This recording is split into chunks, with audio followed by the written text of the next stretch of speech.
காங்கிரசிற்கும் பாஜகவிற்கும் என்ன வித்தியாசம்? காங்கிரஸ் பேரியக்கம் இந்த தேசத்தில் உள்ளவர்களை எல்லோரையும் நேசிக்க வேண்டும், எல்லோரையும் பாதுகாக்க வேண்டும். ஆனால் ஆர்எஸ்எஸ் பிஜேபியுடைய சித்தாந்தம் என்ன? எல்லோரையும் நேசிக்க கூடாது.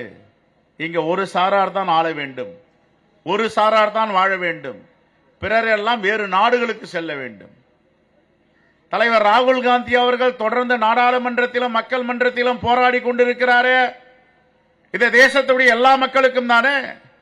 இப்படி மோடியால் போராட முடியுமா?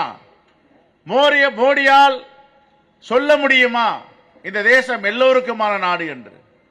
ஆனால் அவர் ஒரு முறையும் ஆர்எஸ்எஸ் உடைய மாநாட்டிலே ஒரு பேச்சு, ஒரிசாவிலே சென்றால் ஒரு பேச்சு, அசாமிலே சென்றால் ஒரு பேச்சு, பீகாருக்கு சென்றால் அங்க ஒரு பேச்சு. ஒரு மனிதனுக்கு எத்தனை வாய் இருக்கும்? பல வாய்களை கொண்ட, பல கருத்துக்களை கொண்ட, பல பேச்சுகளை கொண்ட ஒரே மனிதர் இந்த தேசத்தில் இருக்கிறார் என்றால் அது நரேந்திர மோடி மட்டும்தான் என்பதை மக்கள் புரிந்திருக்கிறார்கள். அந்த அடிப்படையில் தான் மகாத்மா காந்தியை ஏற்கனவே சுட்டு படுகொலை செய்த பாதகர்கள் இன்னும் அவர் பெயரை குறிவைத்துக் கொண்டிருக்கிறார்கள். அவர் பெயர் இந்த தேசத்தில் எங்கும் இருக்கக்கூடாது.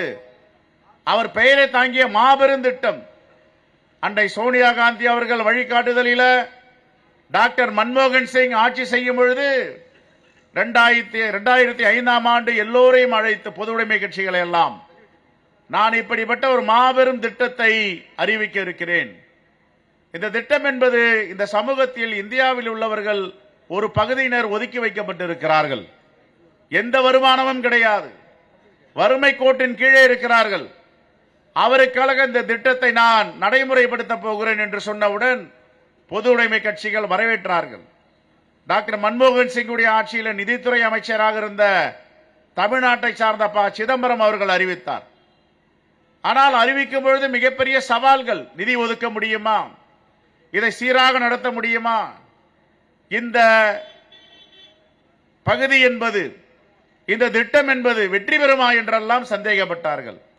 ஆனால் அதை நேரடி பார்வையில் அன்னை சோனியா காந்தி அவர்கள் எடுத்துக்கொண்டு அவருடைய திட்டமான இந்த திட்டத்தை நடைமுறைப்படுத்துவதில் கண்காணித்து வெற்றிகரமாக இந்தியா மட்டுமல்ல உலக நாடுகள் எல்லாம் பாராட்டுகின்ற அளவிற்கு இந்த திட்டம் வெற்றி திட்டமாக அமைந்தது. ஐநா சபை சான்றிதழ் கொடுத்தது. ஐநா சபையில இந்த திட்டத்துக்கு புகழாரம் செய்தார்கள். கொரோனா பெருந்தொற்று வரும்பொழுது உலக நாடுகள் எல்லாம் பத்திரிகையில் எழுதினார்கள், இந்தியா என்பது ஒரு மிகப்பெரிய தேசம், இந்த தேசத்தில் 140 கோடி மேல் மக்கள் வாழ்ந்து கொண்டிருக்கிறார்கள், ஆனால் இதில் லட்சக்கணக்கான மக்கள் செத்து மடிவார்கள், குறிப்பாக பசியும் பட்டினியிலும் இறப்பார்கள் என்று எழுதினார்கள்.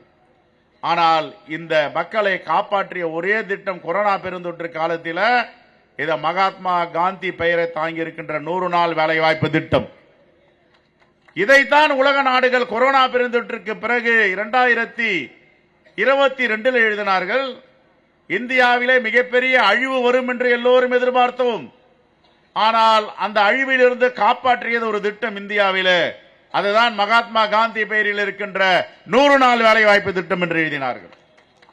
இப்படிப்பட்ட உலக புகழ்பெற்ற இந்த மக்களுக்கு வரப்பிரசாதமாக இருக்கின்ற இந்த திட்டத்தை சீரழிக்க வேண்டும் என்று பாஜகவும் மோடியும் நினைக்கிறார்களே, இதை தமிழ்நாட்டு மக்கள் மட்டுமல்ல இந்திய மக்கள் இதை எப்படி ஏற்றுக்கொள்வார்கள், இதை எப்படி பார்ப்பார்கள் என்பதை கூட பொருட்படுத்தாமல் மகாத்மா காந்தி பெயரை நாங்கள் நீக்குவோம், மாநிலங்கள் 40 விழுக்காடு நிதியை ஒதுக்க வேண்டும், ஒன்றிய அரசு 60 விழுக்காடு நிதியை ஒதுக்குவோம் என்று ஜனநாயகத்திற்கு எதிராக எப்படிப்பட்ட திட்டங்களை தீட்டி நடைமுறைப்படுத்துவேன் என்று துடித்துக் கொண்டிருக்கிறார்களே, அதை கண்டித்துதான் தலைவர் மல்லிகார்ஜுன கார்கே அவர்கள் இந்த வழிகாட்டுதலை நம்முடைய இளம் தலைவர் ராகுல் காந்தி அவர்களோடு சேர்ந்து தேசம் முழுவதும் இந்த போராட்டத்தை எடுக்க வேண்டும் என்று இந்தியா முழுவதும் இந்த உண்ணாநிலை அறப்போராட்டத்தை நாம் நடத்தி கொண்டிருக்கிறோம்.